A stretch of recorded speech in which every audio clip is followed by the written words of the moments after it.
Hello, welcome to another Teaching Tip Tuesday. I'd like to talk to you today about timetable changes.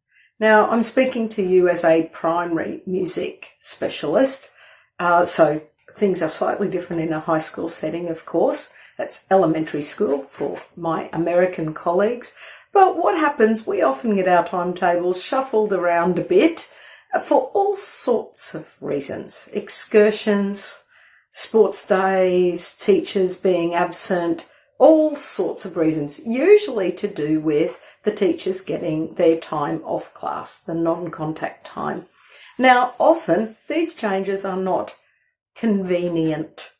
They might be plopping a prep class in between 2 years 6 classes where you've got equipment everywhere, just generally not convenient. Sometimes they'll even give someone an extra lesson and someone else misses out on a lesson, and that puts your whole routine out of whack. Your lesson plans, you've got to note this class didn't do this class. So not convenient. But my teaching tip is to be as flexible and pleasant about the whole thing as possible. To be super accommodating. There's several reasons for this. I just have this belief that your colleagues will retain a general feeling about your attitude to respecting them and the school priorities. And if you can just go with the flow and think, yeah, this isn't great, but you know what? It's okay. It's just for this week. And I will live, and I am still teaching music, and those kids are still loving coming to my room. So winning, and it's only a bit inconvenient, seriously.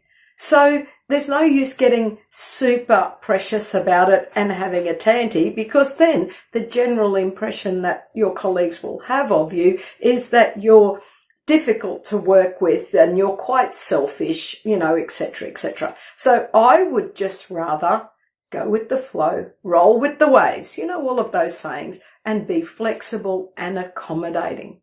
And hopefully that's the way that they'll remember me. Now, wait, there's more. I have another reason for doing this. I believe there are some battles that need to be fought. I think there are some things that you need to take a stand. Hopefully a quiet, reasoned, intelligent, well-received stand, but you still have to take a stand sometimes.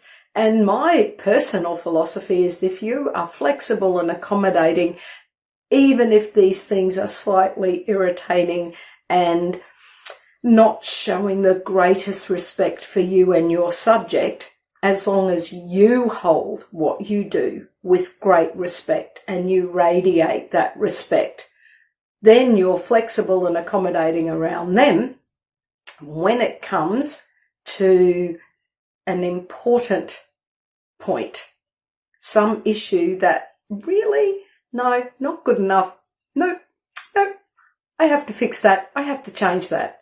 I'd like to think it's more likely that you will be listened to. I guess it's a bit like the boy who cried wolf. If you whinge and complain constantly about everything, which honestly, in this job, you could do that.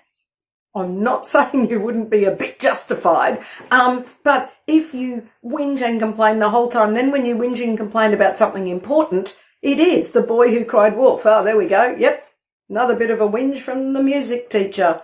Gee, we only put up with her because she gives us our non-contact time. I don't want that. So my attitude is to do that nice, flexible, accommodating, then stand up and be counted when it's needed. The saying that I've been using, and it's a few years now, I've been saying it, my little personal mantra is to keep your powder dry.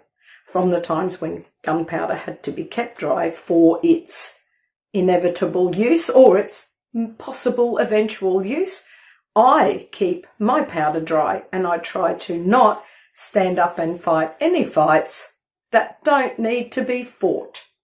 Be flexible. It's actually really helped too. My whole classroom and just my whole professional vibe is so much better for me, let alone for other people. It's just better for me.